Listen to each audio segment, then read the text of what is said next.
Good morning, everyone. It's going to be a lovely day, I think. We've had such high winds. Today, not a breath of wind out there, so that's good. Not so good for washing. As you see, I'm in my pinks today. New Zealand, October, Cancer Awareness Week, month. So I bought this in support of the Cancer Week, or Cancer Month. So it's nice and toasty warm too for a spring morning or spring month, and that's the main thing, keeping warm. Well, yesterday was a big day. A lot of waffle. My daughter picked me up and we went.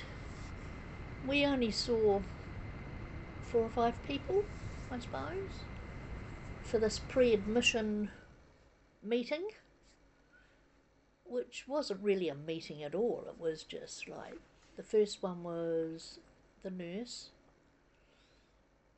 of the ward who came in and just said, well, come in here and I'll take your blood pressure and your vitals and make sure you're all A-OK, and that was fine. Then the next lady came in, she was an intern, and she did a sort of health history, how I'm feeling now, like aches and pains, have you got a cold, have you had any influenzas, have you had any flu bugs, all that sort of thing. Then who came next? Oh, funny incident. The very first meeting that we had to diagnose me, I keep wanting to call him Francis, but it's not Francis. No, his name escapes me. Anyway, we filled out the whole form, the whole operation form, about what they're going to do, the anaesthetist, do I agree to have students in, do I, all that sort of thing, and then signing my life away. Well, for the life of them, it was sent to ward form, but no one can find the form. No one. One nurse said, I put it away somewhere safely. You know how it is in life. You put something and think that's a safe spot, and then you can't find it. So this is what happened to my form. So my doctor had to come in and say, we have to fill it out again. And I said, I know, you're all a hopeless case. I hope you don't miss me when you see me on the operating table. He says, no, we'll find you. And so we just filled that out again and wanted to know if I wanted do not resuscitate and all that sort of thing. And I says, yeah, no. And so he went. Who was next? The physio. Now, the physio was really interesting. I really enjoyed listening to him. You might get a boob off, but I'll tell you what, they're going to throw you out of bed pretty quick. Apparently within the hour of you, if you're up to it, they're going to have you out of bed and sitting in an armchair. And he said, if it gets to that, he said, you've got to start your exercises, because all this part in here, he said, you've got to move muscles. Now, I'm not allowed to move my arm up like this immediately. For the first week, I do up, down, around, forward, and then around, back, and then squeezing my shoulder blades together. And he said this is all so that muscles and tendons don't go stiff in there, and if they go stiff in there, then they create knots. Was it knots? Oh. Tissue, maybe scar tissue. Anyway, you've got to move. I already knew that, because you've got to keep your body going anyway. And the 2 operations I've had beforehand, when I've come home, I've probably sat for a day and then I'll walk to the letterbox and back, and then see how far, and do that until I feel like, oh, I could go a bit further now. And it's all getting yourself back into physical activity again, because I like walking. I like going around the streets and looking at people's gardens and who's about and who's not and what have you. I'm looking forward to summer. You know, I can go summer beach walking and go down to St Clair and have a cup of tea down there and come home again. It'll be really good. So the physio was really good. He said the first week we do all the all just keeping your shoulders and that moving. Then the next week is I've done this for a frozen shoulder. It's really good. You get up as close as you can to the wall, and you caterpillar crawl your arm up the wall, just slowly, to as far as you can go. So initially, until your arm can go all the way up. And there's a few other exercises, and a lot of them I knew from my other major surgery, so that was really good. He was really informative, gave me a little booklet that I can have on hand just in case I forget how long, and phone numbers if I get into trouble, and all that sort of thing. So it was really good. It was really good. He was informative. The waiting in between all these people, I swear we got there at 12:30 and we left at 4.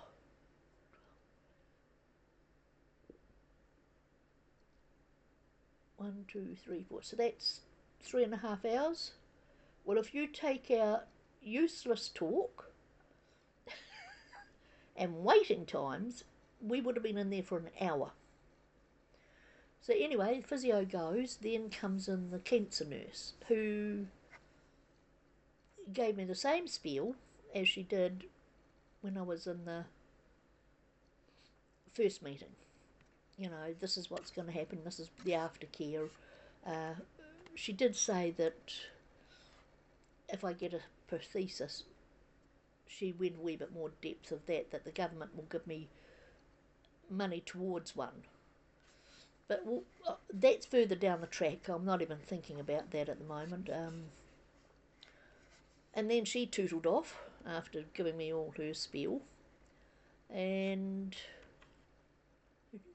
then Dr. Miller came in, sat down for all of 2 seconds, says, any questions? No. Good. See you tomorrow. Okay. And they gave me the time. So tomorrow, which is Friday the 3rd, my brother's birthday.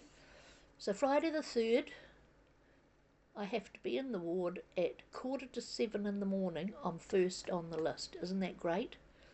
No mucking around. I can sleep through the no eating and no drinking crap. Get up, get in there, get into the gown and the ugly bloomin' stockings and all that sort of thing, and then gone. And then it'll be over. And then after that it's recovery, and then I can get back to my life. And that's what I'm looking forward to. Just getting this done, getting into recovery, getting myself back into my day-to-day routine. So he left. Then who came next? I think it was just, I had to go away and get an ECG just to make sure my heart was pumping the way it should be. That took all of 5 minutes. It was longer to walk there than was to actually get the thing done. And then I had to wait for the nurse to fill out the form. It's a pink form, and it gives you the time you're to be in the hospital, time you're going to have your op, and that's basically it. So that was all that really happened yesterday. There was nothing. Hang on. They give you this. There's a couple of booklets. This one's a journal, so I can write things down. So,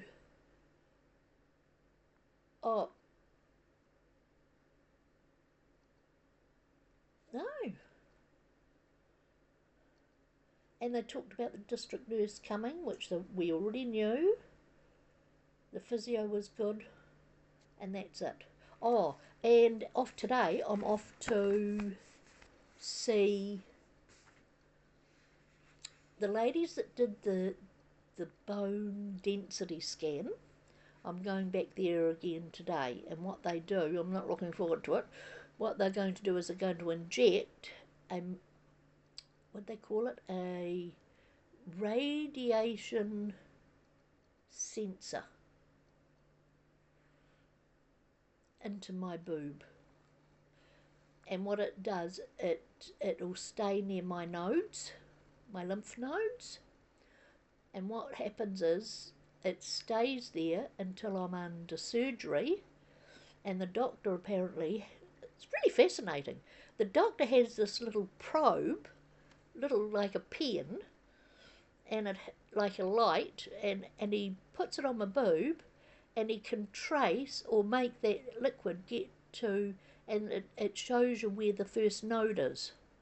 So it's like a marker, and it's like a map, and he can trace it with this marker, and then they can, because he's going to take one out. He's pretty sure this cancer hasn't gone anywhere near my nodes, but they will take one node out, and they will examine it and get it tested, and if it's all clear, that'll be it.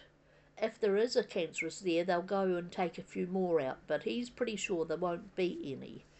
So that's what that will be today, just to go in there and get that done, so they can, and they also inject me with a blue dye, which helps with the marker, or the radiation marker. And he says, when you wake up, I'm going to take photos. When I wake up, I might be blue in the face, and I'll pee blue for a day. I went, ooh, I'm going to be a smurf. So I said to my daughter, I said, you better be taking photos of all this. I said, because this is really fascinating. But yeah, so today's just, that's all I'm going to do today. And then tomorrow it's all on. Hopefully I might be able to record once I'm in the hospital and keep this going. So my family or whoever want to watch can keep it updated, and or just go the journey with me, or whoever wants to watch it. So yesterday was done and gone. I'm glad of that. Got Chinese on the way home for tea because I wasn't coming home to cook. And of course there's always 2 days for me and the meal. So that's today's meal. Unless I shout myself a meal uptown. Dunno. Might as well make most of it since I won't be eating tomorrow or much tonight. And I've got my last wash on the line because it's going to be awkward not doing a wash. I'll be able to just do real light stuff because I won't be wearing heavy stuff in the house while I'm recovering. And yeah, that's about it. That's my plan. So tomorrow it's all on. It's thanks for listening. I hope I haven't waffled too much because I do tend to waffle. And we'll see what happens. We'll see what happens tomorrow if I record or not. Whether I'm up to it or not, or whether I'm brain savvy or not. How much pain I'm in. Mind you, they said they're going to have me up on the pain med pretty good. Okay, we'll see. I've had 2 stomach operations, so they were pretty horrendous. So I'm hoping having just a boob off isn't going to be too horrendous. Not like being gutted like a fish. Okay, I know I'm getting on another tangent. So thanks for listening. I will see you in the future. Alright, take care. Bye for now.